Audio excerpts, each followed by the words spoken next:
The Nissan Nation podcast is a presentation of DRB and KGB Media.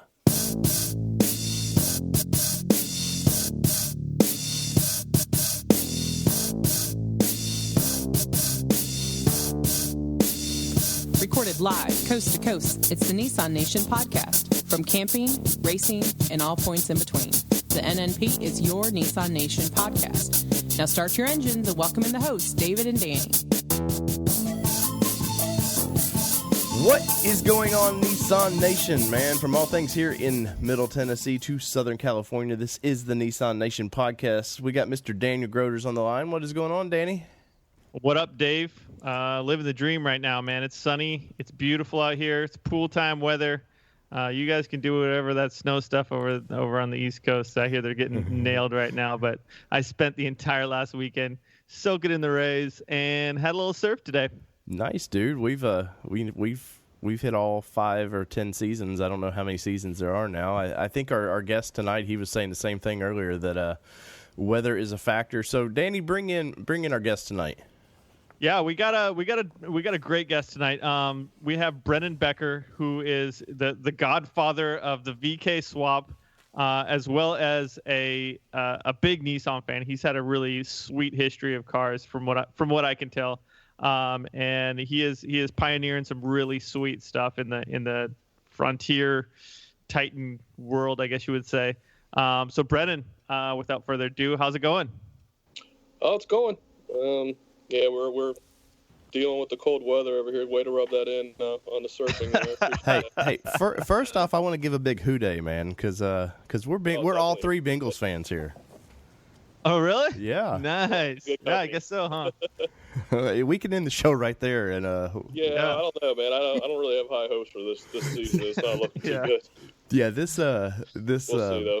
It's looking a little scary so far. I don't know what they're doing, but that's my Bengals, man. Well, being a Bengals fan, you have to be used to that, though. Oh yeah, man, for sure.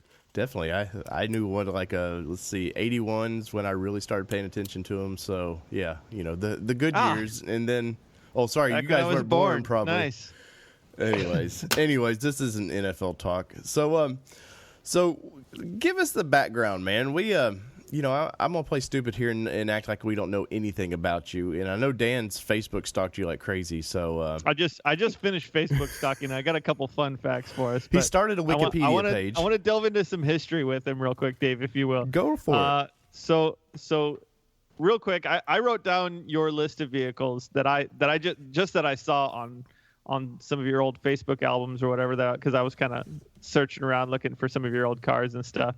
And you have a pretty sweet selection of older Nissans that you have either worked on or owned or modified to the extreme. So tell us a little bit about your Nissan car history. Oh, the Nissan addiction started back when I got my first car. We had a 91 Nissan Sentra sitting in our garage, and it's kind of where it all started as far as me getting into wrenching. It was, first thing I wanted was a nice stereo system like every teenage kid ever wanted. And so I started tearing into it. And then my grandpa was a body man. This is back in like the Fast and the Furious, time. Oh, yeah. When it first came out, and kind of my racer stage, so to speak, admittedly, I had all the body work done. My grandpa was a body man, and I had talked him into getting some body work done on the car. Hit a lot of hail damage. I wanted to paint it, wanted to shave some body lines, all this goofy stuff that I wanted to do then. And he would have me come over, and I would work on his yard while he would work on a body panel of my car. And I was over there cutting grass when grass didn't even need to be cut. And just to get work done on the car. And then it's snowballed into, I had the 1.6 GA16, and then snowballed into putting an SR20 in there. And then I found out about the turbo engine, and I swapped that in next. And then I just got addicted. It just kept going after that. So a few other cars, different projects. I have way too many projects.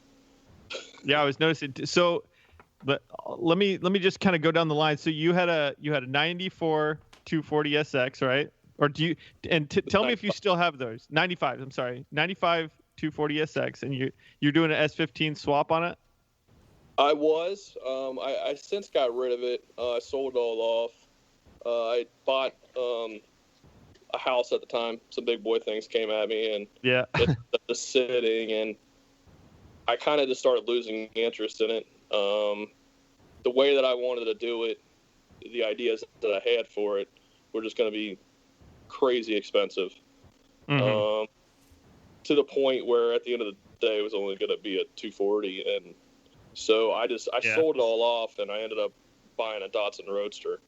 Yeah, and that I guess that brings me to my next question: is what is the status of that Datsun Roadster? I mean, I saw some pictures of it getting chopped and sitting.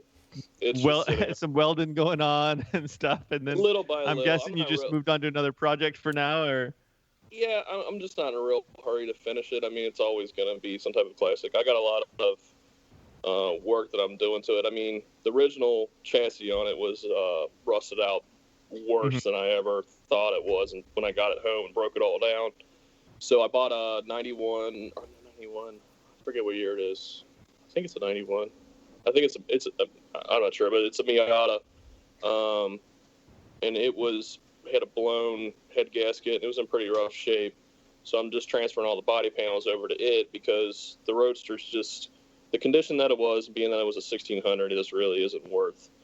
Right, like a real resto or something. Yeah, every one of those I find here, man, are just falling apart. It's horrible. Say that again. I'm sorry. Every time I find one of those little Roadsters, they're just falling apart, man. It's I hate to see it. Yeah, and then when you find them redone, I mean, they're just not. They don't have the cult following that a lot of these older classic cars have, so they don't really pull in a bunch of money. So I'm just keen on the body style and the line, so I'm just going to move all the body panels over to the Miata. It's been a slow process. I'm kicking around right now, possibly molding all the fenders and probably doing it in carbon fiber, but I haven't decided yet. So, one of those down the road projects when you're done with the Frontier, right? Yeah, I'm actually almost finished with the Frontier. Yeah. Well, I know you're getting ready for Moab, right? Like you had a lot of big plans to make sure that it's all squared away for Moab. So. Yeah, Moab ended up being a lot more expensive than I anticipated. It always is, man. That's everybody on those Facebook pages, man. They go, "Oh, I'm going to Moab," and then it turns into, "Ooh, maybe next year." Well, I'm going to go to Moab, but I don't have a whole lot of body armor for the underneath of the vehicle because where I live, there's not a whole lot of different trails and things, and I kind of figured, well, I really don't need all that stuff right now, and then, you see the sign up for Moab, and they're like, oh, yeah, you can just do it with the bone stock Frontier. So I'm like, cool, I'll just go out there and I'll take all the, the dainty trails, if you will, and I won't have to buy all that stuff. And all of a sudden, everybody's like, no, you need to get the skids, you need to get this, you need to get that. I'm like, last thing I want to do is get stuck out there. So here I am buying, different panels and everything else that I didn't think I'd be buying, but it is what it is. That's part of the fun of it, though. To keep it going strong with all that extra weight, though, too. For the viewers that don't know, why don't you give us a quick lowdown of this amazing Frontier that you've built? It's a 2006. It started out as an SE. Didn't have the locking rear differential or anything. Right about 2009 or 10, I just started collecting parts to do the VK swap.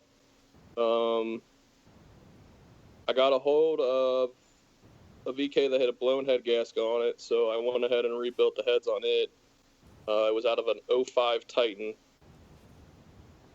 edition, and I originally kicked around the idea of converting it to a 6-speed, but I drive the truck a lot for a daily driver, so I decided to keep the automatic transmission on it. And I sent that out and had level 10 build it, because in the process I found a supercharger kit. So that originally wasn't in the plans of, the original plans, but right. I ended up doing it because I found a deal on the supercharger kit that I just couldn't pass up. So Nice. I figured, why not? I just started collecting those parts and just piecing everything together, and just finished it this past October. So, Yeah. the VK swap, that is, with the supercharger. So, Right. we took it to Dynasty down in Louisville, had it tuned. We put down 385 wheel horsepower, which they said is probably around, most people are guessing around 450 to 480 at the crank. Right. And 420 foot-pounds of torque, only on 6 pounds, so I'm not even pushing it. That's ridiculous. And so with that power, like, how's drivability as far as, I mean, is it great. I mean, pretty smooth? It's great. Yeah, I mean, the only real issue that I had is matting it from the light, or from the standstill. I had a open differential. It's sitting on full Titan suspension with the actual full Titan rear axle. Mm-hmm. And it had an open differential. I just finished installing a True Track on it, so I have yet to drive it. We'll find out how that Nice. goes as far as traction. But I know it had no problem out running a twin turbo Audi. Nice. Wow. Nice. We got lined up. I want to put it up against the 2017 Raptor. Yeah. So yeah, that'd be a good race.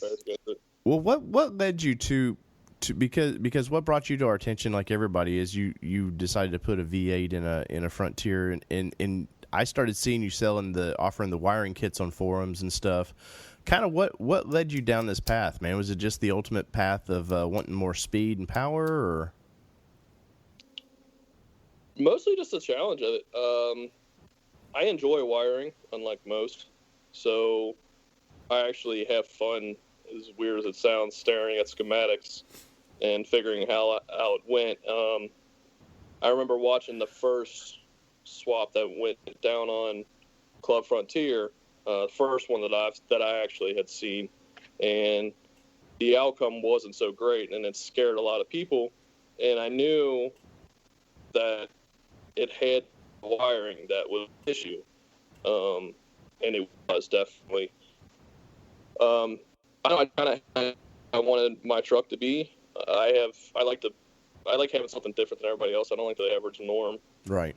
That's just boring to me. I've got to do something to make it my own. So that's pretty much just the way I went. I knew it was possible. I mean, we saw them. They had those special edition Xterras that Nissan had built, and they had showed them being done. So, well, I don't know. I just really wanted to do it, and just did it. Well, everything about that platform, that F platform, man, it just seems like it all goes hand in hand. And you'd have to know with them doing a Pathfinder, the V8 Pathfinder, that it all has got to just somehow work simply together. Yeah, I mean, it's actually a lot easier than everybody had made it out to be prior to when I did it. It actually slides in so easy. It's actually comical. Really? There's no Right other way to put it. It's one of the easiest swaps I've ever had to do. I mean, and I've done a lot of engine swaps, and hands down, I mean, I'll do them any day of the week. They're so easy to take apart, put back together, right into place, and you can do it with 100% off-the-shelf OEM parts. Right, and it's like nice. that 4-liter is basically the V8 just with a couple cylinders cut off anyways. So I mean, yeah, a lot of that is identical. I was amazed because I started reading into what you were doing, and you kept posting, oh, it's so easy, and of course, I'm 3 years on a SAS right now, so anything I hear is easy is never that easy. But then just reading in what you were doing, and I was like, man, there's very little modifications to this. No, I mean, there's literally none, honestly. There's maybe one fan that you have to weld some brackets for, but you don't necessarily even have to do it that way. You can use a universal fan. So in the end, literally, it just bolts right in. It slides right in. I mean, I helped a guy in North Carolina do the swap, and he works at a Nissan dealership, and he said that it's slid in there easier than putting a V6 in there. Nice. Everybody at the dealership swore it wouldn't work. Even the master tech said, no, it won't even fit. And once it went in there, he said, well, it's not going to start. And then he used my conversion harness and it fired up on the first shot. So nice. It's really, when I tell people it's easy, it's really that easy. I mean, if you can replace a transmission or an engine, or even have a friend that can do it, that help you do it, I can walk you through the entire process. Right. So in truth, replacing an engine, in my experience, replacing an engine or an engine and trans is actually a lot easier than if you were to pull the heads and rebuild the heads and put them back on. In my experience, because I mean, it's basically you just pull all the peripheral stuff off, yank a big thing out, and stuff a new big thing on it. I mean, as long as it's just nuts and bolts, really, you know. A lot of times that's the better path to go down rather than putting new head gaskets on, because sometimes you run the risk of if you timing and stuff like it. Well, timing, yeah, you can have the timing off, but sometimes even when you replace a head gasket, there could be some warpage on the heads, some uneven surface area. It may not even last, so you may end up going right back to doing it again. And some of the prices that you can find on some of these engines in the junkyard, it just makes more sense to just buy a salvage one and throw it in and be done with it. Well, you seem to be the guy to go to now. I mean, it's like between you and I don't know who the other guy is that knows about the salvage stuff, man. But if you're looking for a V8, man, hit you up. Yeah, I have a few sources. I actually will have a full rolled Titan here soon, so I'll be offering a full dropout to anybody that might be interested. When that's pre-wired and everything to go. And you are doing some of this yourself now, right? You're bringing people's trucks and they can drop them off to you and do it. Yeah, I had one shipped to me from California. I just sent that back over there. He's actually getting ready to take it to the bar. I guess it's the bar. It's their emissions over there. He's gonna have a ref look at it, and we're pretty confident that should pass California emissions, no problem. So you're not based on what we've did the research on. And when you do this, you're not throwing any kind of check engine lights or anything, right? It's fully ready to go. Zero. Wow. Zero. It will act and run as if it's a Titan. Basically, the Frontier's unaware that it has a V8 in it, and the V8's unaware that it's in something other than a Titan. So you're leaving the computer alone, basically. I mean, clearly it's got to be programmed a little bit to get all your fuel and everything right, but you're leaving the ECU alone, right? Yeah, no, I mean, we're not changing any fuel maps. The only thing that might have to be changed, and it just depends on what trim you have, would be to take it either to the dealership to have the NATS, which is Nissan Anti-Theft System, to have that actually reflashed to get along with the rest of the anti-theft system. That happens anytime you replace the ECU. So even if you did that on a V6, you put a new ECU in there, you would have to have it reflashed anyway. But I mean, this is pretty much the same case. You just take it in there and say, hey, just need to have my NATS have my ECU get along with NATS, and then it'll start up. Until you do that, it'll actually have a no-start situation. But the truck from California actually didn't have NATS. Some trims don't have them. It just depends on what trim it is. Well, that's weird because there's a couple ways to tell. What are some of the ways to look for on that? You have to see if there's the quickest, easiest way to tell is there's an antenna that goes around the actual ignition switch. Some of them don't have that antenna. If that antenna is not present, then you don't have NATS, because what that does is you insert the key into ignition and it amplifies the chip that's in your key and sends it off to your body control module, which the body control module basically says, okay, it's legit. It'll start. It's a key that we're programmed to take, so it'll actually start up and go. So is that a higher end model thing, or? No, it's pretty much a basic model. The ones that don't have NATS are your really stripped down models that were basically like work trucks. Mm-hmm. The one from California, he has crazy suspension on it, so he bought the lowest of the low that he can get because it didn't even have power windows and locks. Strictly for the fact that he knew that he was going to, take everything out anyway and redo it, so it didn't make any sense to him to buy a higher model when he was going to cut it up anyway. Right. So with his, it actually ended up being easier but harder at the same time to do the swap because I had to find an ECU that didn't have NATs on it. And the problem is these junkyards that, or suppliers are not aware of the whole NATs ordeal. So they don't list, no NATs on here. It's, you kind of have to get the lowest. They list everything that's not important. That actually has nothing to do with it. I kind of took a shot in the dark on his and got lucky and got the right one. But so when you're doing a swap, you're doing transmission and everything, correct? Yeah, you have to do the transmission. I've actually taken apart the V6 transmission and the V8 transmission, hoping that wouldn't be the case, that we were somewhere along the line that it would actually work with the V6 trans, because there was a huge debate when the first person on Club Frontier actually decided that he was going to start doing the swap on whether or not the transmissions would interchange. Right. And they just won't. I mean, there's portions of it that are alike, but the main components that you run into, they end up being completely different. Right. I'm sure you can actually Frankenstein the transmission together if you wanted to, but at the end of the day, it doesn't make any sense. Yeah, it just makes more sense to buy a Titan transmission and be done with it. Yeah, and cost-wise, I mean, you're spending for what? I know some of the debate was some of these guys are wanting to keep their 6 speeds. Is that possible, or? We're actually getting ready to do the first 6-speed next weekend. Nice. So it is possible. At the moment, though, we're trying to find the best way to do it that's the most cost-effective. And the one that we have in the shop right now, it was kind of a struggle to get it done. It actually ended up taking over a year, which should have never happened. Wow. And yeah, I know what you're talking about. It ended up being way more expensive than we would like. And I kind of have a few ideas on how we can make an adapter that'll work easier for everybody. I'm hoping to start working on that here soon.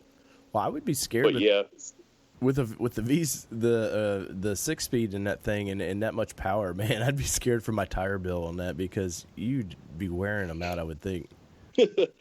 Yeah, I have to say that it takes a little bit of control. That's for sure. Yeah, because the response, I would think the clutch response and everything would be so different for that engine, and I don't know. Is there anything that you can see that you would have to do to because you're talking a lot more power when you release that clutch.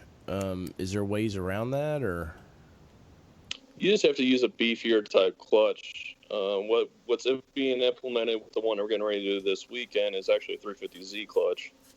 It's a pretty high, it's like stage 3 or 4.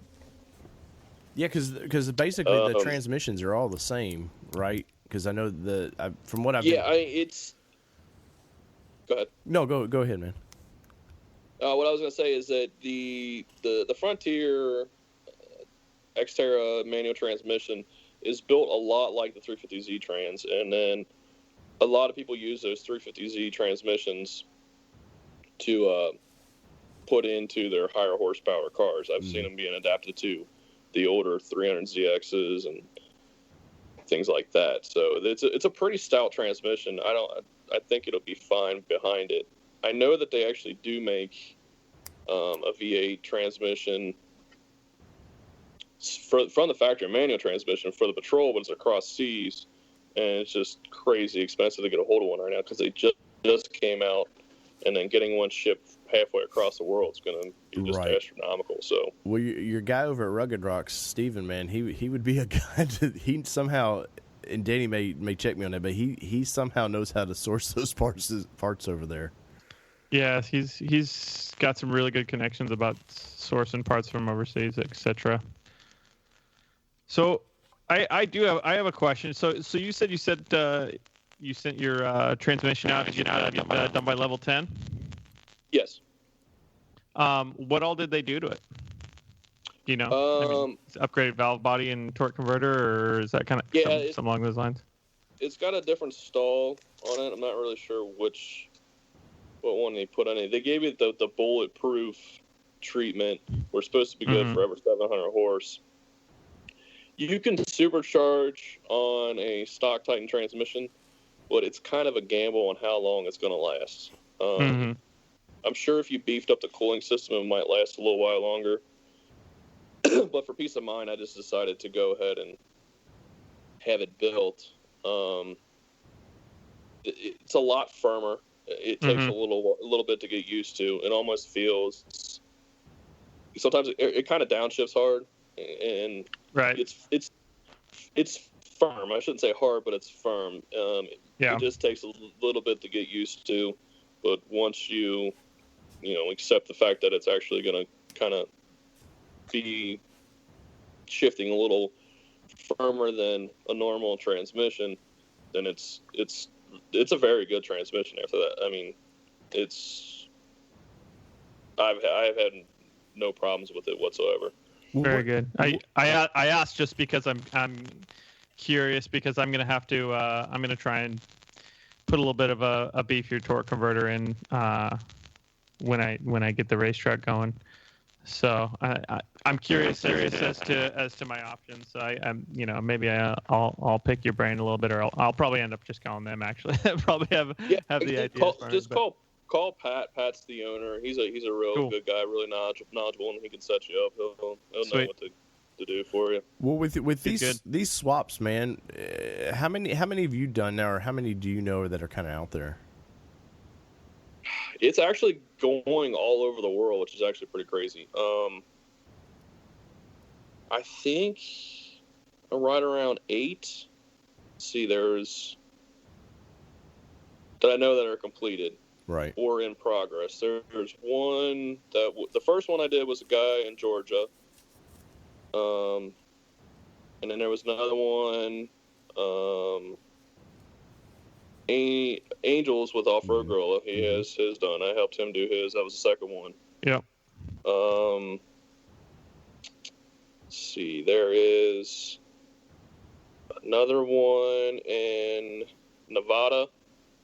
There is 2 in Canada. 1 in California. My brother. I helped my brother do his. There's one being finished in Australia right now. Oh, man. I actually sent the full engine set out to them. I have people from Saudi Arabia asking me questions, people from UAE. Wait, did they ask you about transferring money to you and maybe you holding on to that money for a little bit? Was it a prince? I don't play that game. No, they had looking for lists of the parts that they need to get a hold of. Well, why I'm asking you this is who's got kind of the longest mileage right now? Who's ran this long enough that you feel now that you feel comfortable, like, hey, this is a solid platform? Which one has ran the longest? Yeah. I mean, I'm assuming probably yours, right? Like, because you said you daily drive. No, actually, I helped. Angel did his before I did mine. No, but mile wise, who's got the most miles on this swap now? So if anybody listening and they're getting interested in this, you go, hey man, we've got one we've ran 10,000 miles now. This is solid. Oh, there's been one that's actually the one that I helped do in Georgia. He's been running his for probably 3-4 years now, and I talk to him every now and then. We haven't had any issues, and he's actually running a C200, which has been a lot of people have had apprehensions about running the Titan engine with the actual C200 rear. So, right. But he hasn't had any problems. He runs. I know he beats on it pretty good. So I know Angel does. We heard him at Went that first year. All you have to do is look at one of his videos. He's going hard over those rocks. Dude, man, that was ridiculous. There was a boulder about the size of me flying in the air, man. And we had to the next year we were kind of pushing people back. We were like, well, we're going to mark this off just a little bit further now because I mean, it was like that truck was mean. Yeah, there was that was the best sounding truck I've heard in a long time. Like, I don't know if it was just because we were all there and we were listening to V6s all day, and then he came friggin' screaming up that thing, just planting it, and then parts went everywhere, roaring like a V8 should, you know. Oh yeah, I don't know anybody who's watched that video who hasn't said that thing doesn't sound mean. Oh so, yeah. But yeah, none of the swaps that I know of have had any issues. It's all been pretty clean sailing. Well, what about and it's all stuff too, right? I mean, it's not like you're putting in some wild bracketry or anything like that. It's all factory style. Yeah, it's all factory. It's 100%. You lose nothing. I mean, the only thing I take that back. The only thing you actually lose is the overdrive button, because the Titans don't have the overdrive on/off button on them. But other than that, right. Which I never even use mine anyway. So yeah. And it's not like you need to turn it off when you got a V8 anyways, right? Right. I hear, yeah, with that little truck, I'm going to tow this. And I actually got a hold of the one that was on Club Frontier not so long ago. It was done in 07 or 08, and the guy who owned it nickel and dimed himself to death trying to fix it, and never could get it right. And when I would have my truck down on the dyno in Louisville, the company who was tuning it actually put it on their Instagram, and then the current owner of that truck actually contacted me and asked me if I could fix it. Is this the one that I seen you a few months back? That white one, I believe. Mm-hmm. Yeah, that was the one that scared a lot of people away from doing the actual swap. There was all this kind of crazy information that people started spouting off that they heard from their brother's cousin's friend who works at a dealership. The swap. So it scared a lot of people away, and that truck disappeared for 4 or 5 years. I had no idea where it went. I always assumed that it got parted out until that day he actually contacted me and said, "Hey, I've taken this around a bunch of different shops. Nobody wants to touch it." And he brought it to me. It came with 17 codes and left with 0. Wow. It's all in the wiring. Well, when you do this now, I'm going to assume the Titan engine and transmission is a little bit heavier. Do you have to beef up your suspension at all, or? It's not much heavier. It really isn't. I mean, I'd say maybe a couple 100 pounds, if that. Right. Yeah. So it's like adding a winch. Transmission's about the same weight. So I would assume it's just a little bit more. I haven't actually weighed if I need to. But it's not much. I know it's not, because my suspension didn't really feel much different after the swap. I bet that little skinny pedal did. My brother's is on stock suspension, and it doesn't feel any different really. Yeah, well, I'm sure that skinny pedal felt a lot different. Oh yeah. You notice the almost 100 pounds difference of torque and way more horsepower. It'll get up and go, no problem. Sweet. I actually think that it would be close, but I think it could actually take the new Raptor as far as in a quarter going up against. Which is saying something when you're going up against the twin turbo V6. Yeah. Well, that's sweet, man. You know what? We'd love to talk to you for 4 more hours, and I'm sure we probably could, but we're gonna try and keep this show under 5 hours. So we appreciate you coming on so much. And when you celebrate your birthday, I'll be celebrating my anniversary. So. Nice. I'll give you a hat tip in August. Well, that's full Facebook stock right there. What I've got one more thing, Denny. I think you had posted somewhere that the miles per gallon increased quite a bit when you did this swap. Is that right? Oh yeah. It's not much, but it's a noticeable difference. I think my brother said he was seeing maybe and he's going off the actual distance to empty. Mm-hmm. I think he said it jumped up like 50 or 60 miles a tank. So, and a lot of people have a hard time believing that, but then once you point out power to weight ratio, the engine's not working so hard to pull the vehicle along, then it actually makes sense on why that actually happens. And, Yeah. Well, have you looked into the new V8s? The Correct and check. Yeah. Yeah, it's gonna take a lot of wiring to be done. It's gonna take a lot of wiring. There's a bunch of additional modules involved. Yeah.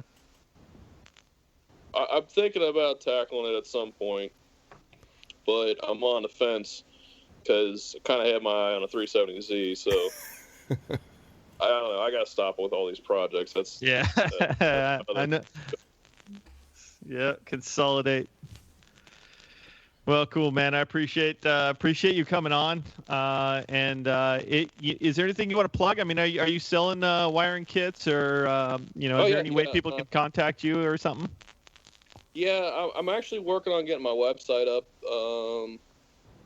It's been a long process, longer than I ever thought it would ever be. But coming from the guy that right now, you swaps can just cruise V8s. by my Facebook, send me a message or whatever. I'm more than happy to help anybody who wants to do the swap. I always tell people, you got any questions, feel free to hit me up. Even if it's you think it's a simple, stupid question, I'm cool with it. As long as you're not asking me, what oil goes in the VK, I'm fine. Yeah, but for sure. I actually have gotten questions like that before, and it's like, really? But no, I mean, any type of questions you might have, I do a wiring service for people who are doing the swap. You send me your engine harness. I convert it and send it back, and I do it with an OEM look, so all the plugs look exactly like they would have came from the factory. There's no hacking, no soldering. You get all new plugs with it. I actually check over the harness to see if there's any breaks in it. I'll repair any connections that are needed as part of the whole deal. Angel with Off-Road Gorilla actually supplies my harness, so if you buy through him, you're basically buying from me anyway. Cool. But yeah, I give everybody my cell phone number when they're doing the swap. So if you want to text me, find it. If you have any questions at any time, my phone's usually on me. I got no problem helping out. So cool, and that's that's awesome, because I feel like that's kind of like the Nissan community way, at least with all the truck guys, and a lot of the even with a bunch of the car guys we've talked to. I dig what you're doing. I think it's cool that you're doing it like you are, and that's this grassroots way to do it, to do cool stuff like this is the most fun, the best way to do it, and we appreciate you helping out the community so much, man. Right, and when you get back from Moab. no problem. And when you get back from Moab, man, we want to talk to you again, because I want to hear how that beast did out there. Oh, okay, definitely. But, Yeah, we'll share a beer when we get out there. Yeah, you'll see Danny. Sadly, I don't get to be there this year. Yeah, I'm gonna try to get to Went too. So nice, man. Sweet. Nice, and maybe you'll see Danny there again. I don't know.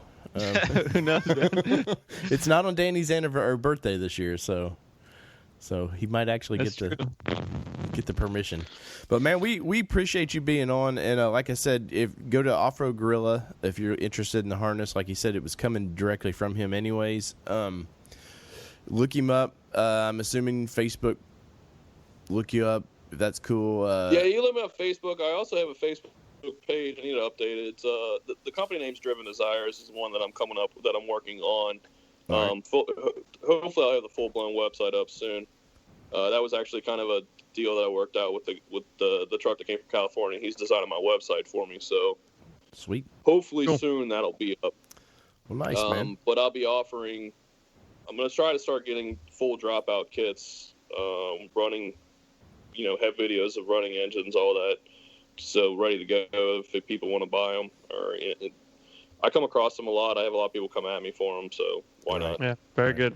Well, if anybody has any pricing or anything info, man, be sure to get a hold of Brennan and check it out, man. I know you got some stuff. Is it on YouTube or just on your Facebook page where you were on the dyno and?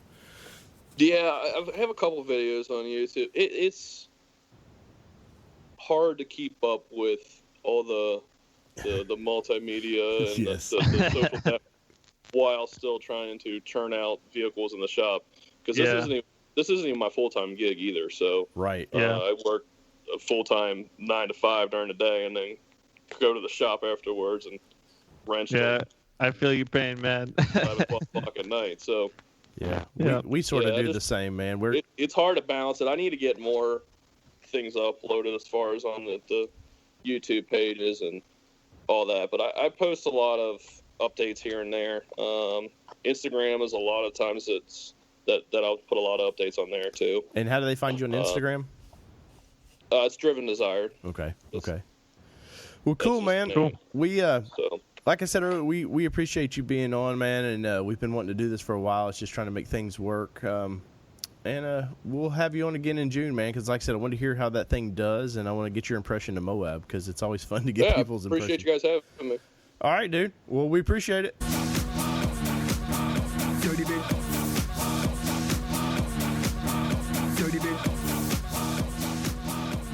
Always a good time when you get to hear people like Brennan there.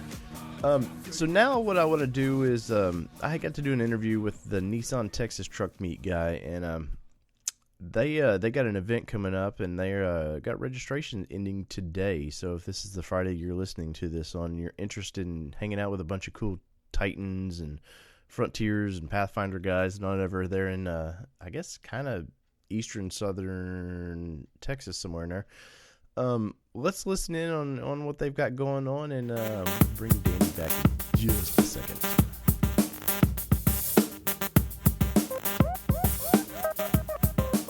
All right, guys, tonight we've got a very special guest. We've had this group on before. I won't say this person on before, but we've had the Texas Truck Meet guys on before.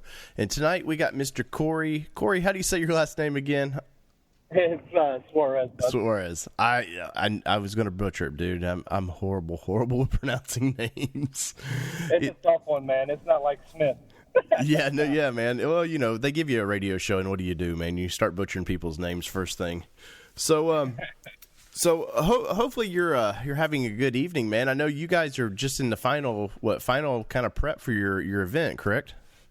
Absolutely. I believe Friday is our final day to register for the event, to get in with typical registration. And then, of course, we'll accept late shows, but just might not have all the goodies to go with it. Right. So kind of give our listeners a little bit, it's in Texas, obviously, but Texas is like its own country to the rest of us in the U.S., man. Give us kind of the lowdown about where it's at and everything. Absolutely. It's the only state that you have to drive 8 hours just to see a border sign. It's there right in the smack dead center of Texas, in Belton, Texas. It's out there on Lake Belton. It's at the same park we've been doing it for 9 years, and that's about it. Well, from what you were telling me, it's under new leadership, correct? Correct. Kenny Hillman and myself have took over the event at the beginning of the year last year, and we didn't have enough time to set up for the meet that was going to happen for 2016. But we're gonna set it all out, and 2017's here, and we're gonna jump in it and take the keys and go with it and make it big. Nice, man. So in the past, it's just been basically a day of get together. I know they do barbecue, all kinds of games and stuff, and do like a truck show. Is that still the formula, or what do y'all got going on? Absolutely. We're gonna have games out there. We're gonna have like the typical truck show stuff, where we're gonna have prizes for the dirtiest truck, the cleanest truck, the newest truck, the best sound system, the best looking truck. We're just gonna go different categories there, and just mainly it's just like brothers getting together and talking about your truck and seeing the different builds that everybody else has put together, and kind of getting ideas for your own build that you're doing with your truck, and just kind of fellowshipping with your friends and hanging out and seeing familiar faces with familiar like parts, right, or loving the Nissan Titans. Nice. Well, I'm assuming that you guys are on probably a Titan forum of some type that everybody's kind of started meeting each other, and then it's just progressed to, hey, let's kind of get together and keep these events going. Yeah, absolutely. I know a lot of people come from like Oklahoma, and there's people coming from Louisiana and all that, and they're just like, yeah, absolutely, we want to hang out. And then, of course, we get great sponsors to give us some goodies to keep these guys happy whenever they come to get some good prices. Yeah, people like things, man. I've grown to understand that. Absolutely. Well, I know. Originally, this was just kind of a Titan event, and I know they over the years had kind of brought it in to bring in the Xterras and the Frontiers and stuff in. Man, are you expecting kind of a wide range of vehicles again this year? Absolutely. We actually got a couple of Frontiers signed up, Xterras, the Armadas. There's quite a few Armadas that are going to come. That one's actually pretty jacked up. It's pretty sweet looking. And then got an XD or two coming. And then, of course, our Titans will be there. And we're trying to get some of those Pathfinders and stuff like that to start coming up. I think we got one or two Pathfinders coming. So, yeah, anything with a truck frame, absolutely. Bring it on. We'll love to see it. If it's in an SUV or truck form, bring it, huh?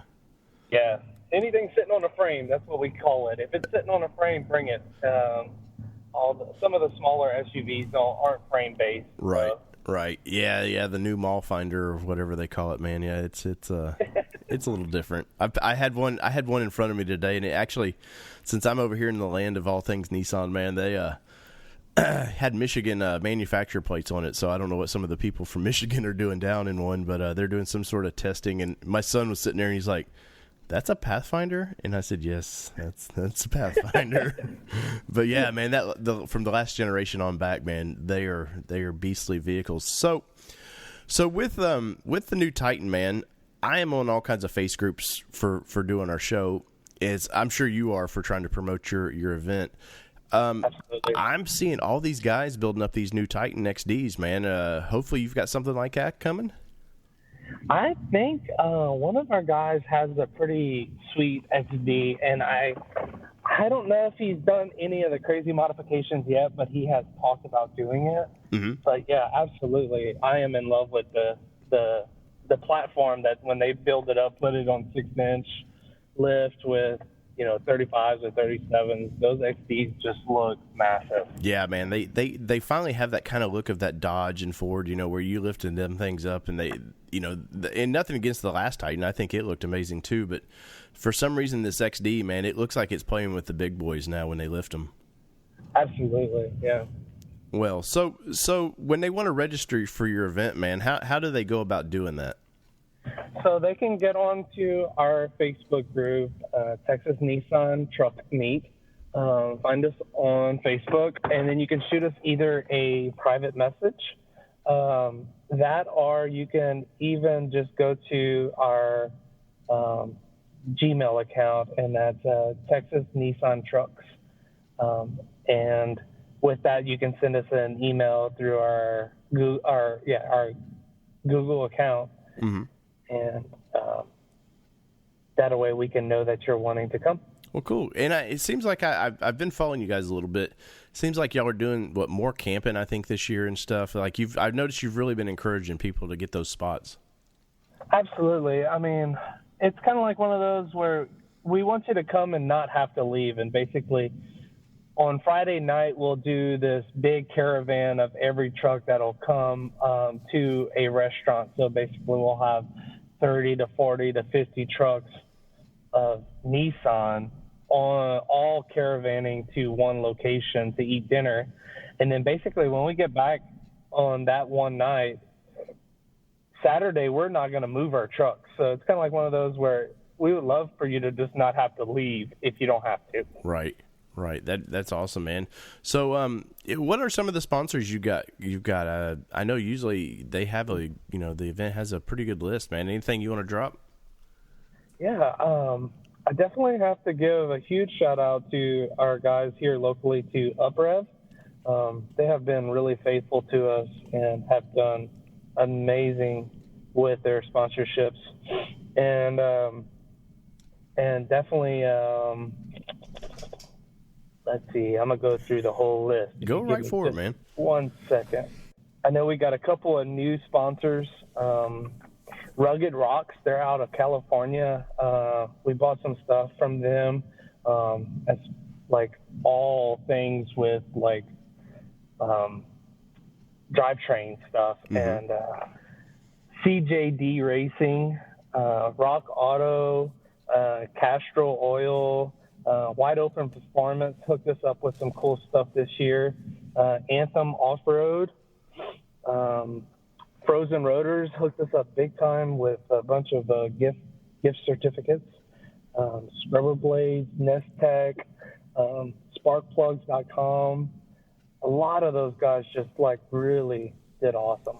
That's cool, man. Sponsorship sometimes can be a pain in the butt to get, man. I know it takes a lot of work. So it sounds like you guys have been working your tail off doing that. So yes, I have been emailing for the last 3 months and 4 months of trying to talk to these guys and let them know that basically we're not making any profit, so you're just helping us to love our trucks even more. And yeah, man, right on, dude. And anything, of course, we all love. Clearly, if you're listening to this, we all love Nissan. So,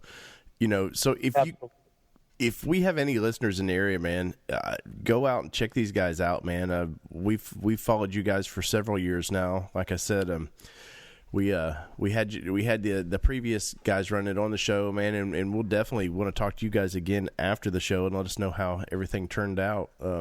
So one last time, man, what Facebook you said? What is the how to get a hold of you? Yeah, go to Texas Nissan Truck Meet, just all separate words, and find us. There has our big logo on there. If you can't get to that, you can go to our email address, and that would be texasnissanTruckMeet@gmail.com.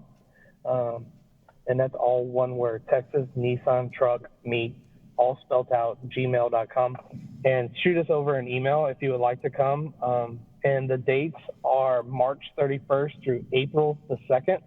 And it's at the Cedar Ridge Park in Belton, Texas. It'll be our 9th annual Texas Nissan Truck Meet.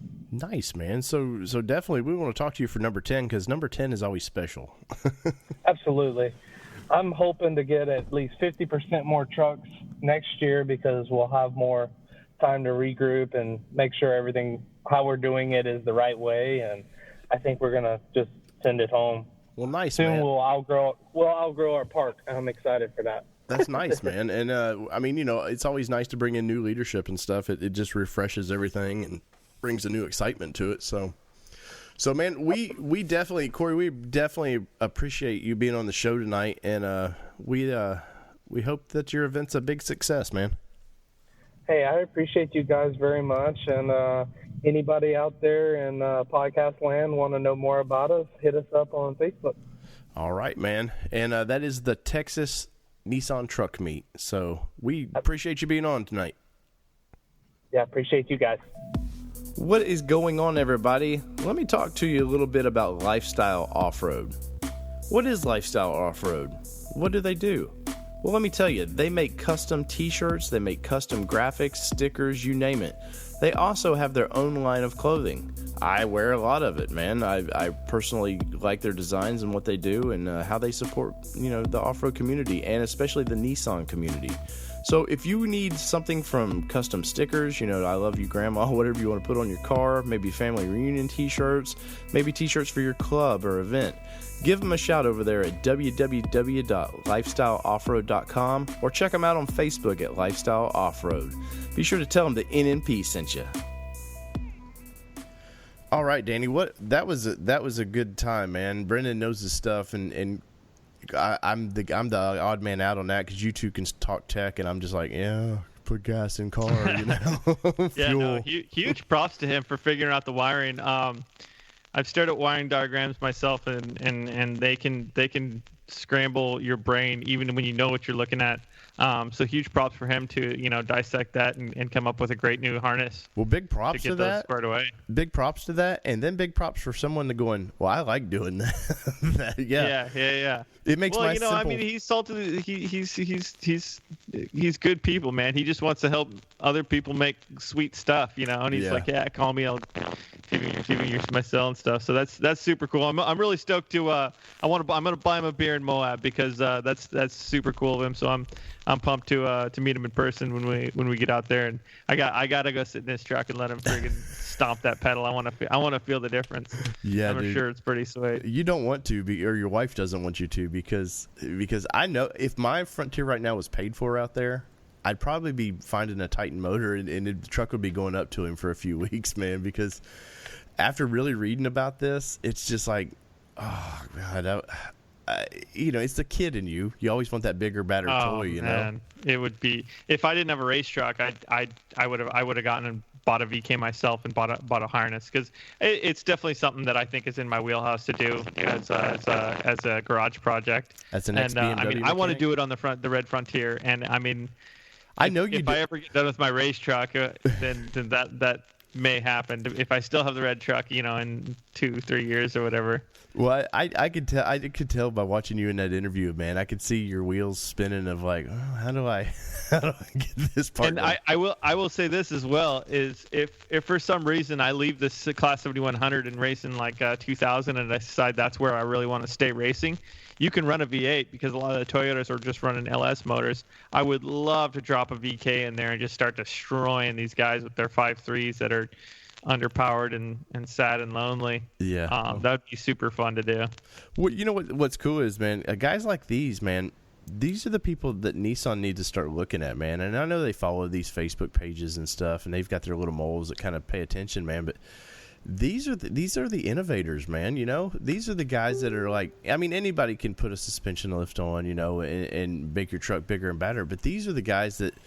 It's not the days of a Chevy 350, man, where you just go bore the thing out, throw some headers on it, and you're there. Yeah, a fuel pump and a carburetor. Yeah, it's guys that like him who are it's complicated stuff. Yet, when it comes down to it, it's just what wire does what and figure it out and keep motoring. Right. Well, I've got to. There is I got to get a monkey off my back tonight, man. We had hyped a certain interview coming up. Pretty good, and I'm going to take the blame on this one. It's not going to come for a couple weeks, so if you were expecting that one tonight, you guys, sorry. Look at Dave and flip me off, whatever you need to do, man. But I'd forgot and scheduled that interview right on my anniversary.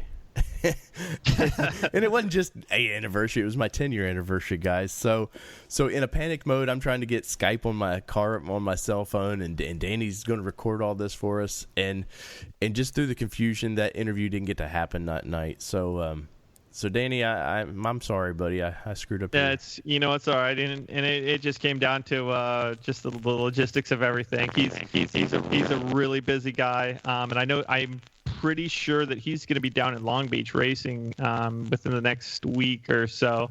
Trying to nail down time with him is a little bit hard. So we will have that. We're talking about Chris Forsberg. He's a huge name. We will have that pretty soon. It's just a matter of us kind of getting a good schedule with him. He's a huge deal, and then cutting out some time for little old us is lower on his priority list because he's got big stuff going on. Yes, so our we'll wide audience. Soon. Our wide audience, man. I mean, come on, we've got people in Australia now, man, and I mean people. Yeah, we do. We're worldwide. We're worldwide, man. People are gonna have to show some respect to the podcast,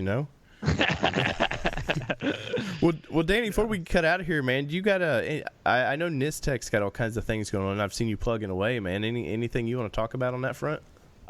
Just a quick tech tip. And you know what, guys? I've been doing some tech tips on my Facebook page here and there when I'm working on my truck, and also sometimes on the Nisstec page. Just some fun, helpful things that when you're working on your truck or car or whatever, help It's not in-depth stuff. It's just, use this if you're going to be doing that, et cetera, et cetera.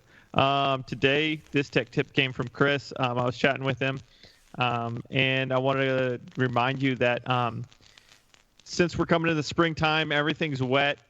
You may have off-roaded a bunch in wet conditions, putting the rear axle underwater, et cetera. So Nissan recommends you change your diff fluid at certain intervals, but if you're wheeling hard and you don't have like a diff breather mod, the rear differential, water can ingress into that and kind of get into that rear differential fluid. So we actually service over at, like, the Nisstec guys and myself. We service our diffs at least once a year or 2 times a year, even depending on how much water you're going through. Or if you don't have that breather mod. The breather mods are really cool. Check them out.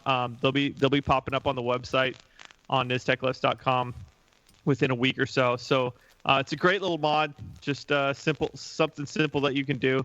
But the rear diff fluid is something that if you drain it, you see little signs of metal or something. It's something that may lead to bigger problems. So it's just one more maintenance item that you might want to think about doing in the future. So look for that in Nisstec. And also, if you have not subscribed to the newsletter, a little bird told me that there is going to be a big sale announcement coming up here for tax season. So go on the Nisstec Lifts Facebook page, and on the left-hand side of the page, there should be a follow us or connect with us button. Click that. Just throw in your name and email, and you will be receiving an email with some sweet deals that's going to be coming up here in a couple of weeks. So that was just some stuff that wanted to get thrown out for you guys. Nice. And I know they help you out. You guys ship internationally too, so our guys in Australia. Come on now. We got a lot of really cool stuff in R&D. Not everything makes it out of R&D. We get a lot of ideas, and a lot of guys threw a lot of cool ideas on Facebook to us the other day.